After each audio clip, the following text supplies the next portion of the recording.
I just love watching these fake electors go to jail, uh, knowing that they thought they were going to be able to get away with their crimes once Trump got back into office and they made him dictator.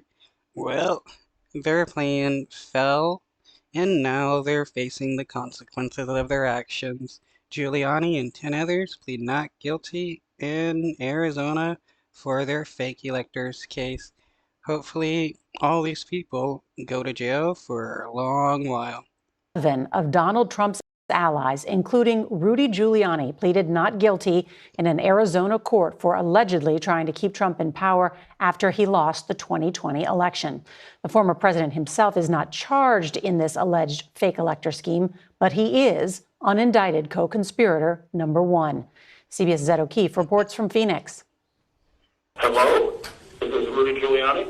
The former New York City mayor phoned in to a Phoenix courtroom today to face charges of trying to overturn results of the 2020 presidential election. I would consider this indictment a complete embarrassment to the American legal system.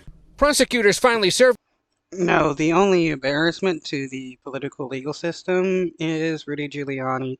He is an utter sham. And it's funny how you went to being like the mayor who took down the mafia to the incompetent lawyer who has no idea what he's doing and all he can do is lie, lie, lie. Served a subpoena to the mayor Friday night after his 80th birthday party in Florida, they say after weeks of trying to find him.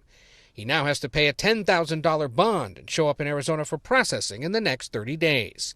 Giuliani is one of 18 charged by Arizona's Democratic Attorney General with fraud, forgery, and conspiracy. A group includes... Wow, 18 people. That's a lot of people. And what, I thought it was only Democrats who broke. Well, here's 18 Republicans who broke the law. Including former White House Chief of Staff Mark Meadows, former Trump attorney John Eastman, and the former head of Arizona's GOP, Kelly Ward, and her husband, Michael. Their attorney says they committed no crime. In the view of your clients, it was protest. Yes, absolutely.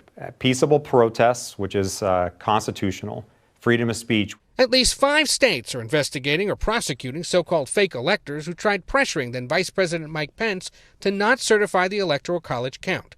Trump isn't charged. If it was Democrats who tried to do this when Trump first became president, like no one on the right would be like, yeah, they were just protesting, speaking their mind about an election. The right-wingers would want to have those people prosecuted to the fullest extent of the law, probably even advocating for the death penalty for them being traitors. But because it's right-wingers, somehow it's all just peaceful protest and they did nothing wrong. Right-wingers always love to claim they committed no crime when they've committed, a series of crimes. That's because most right-wingers believe they're above the law. In Arizona, but he is in Georgia. And in an interview today with CBS News Pittsburgh, he says he's concerned with how elections will be conducted in battleground Pennsylvania. We should go to all paper ballots. We should have one-day voting, one-day election, and just do it properly, and voter ID. Disputes about...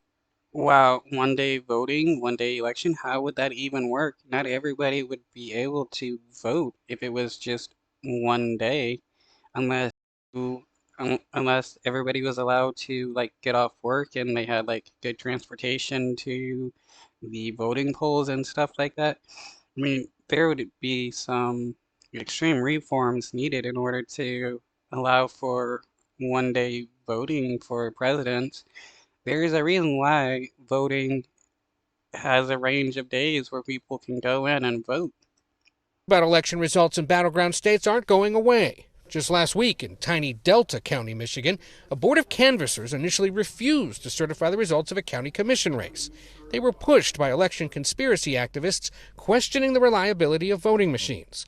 The local board eventually approved the results under pressure from state officials.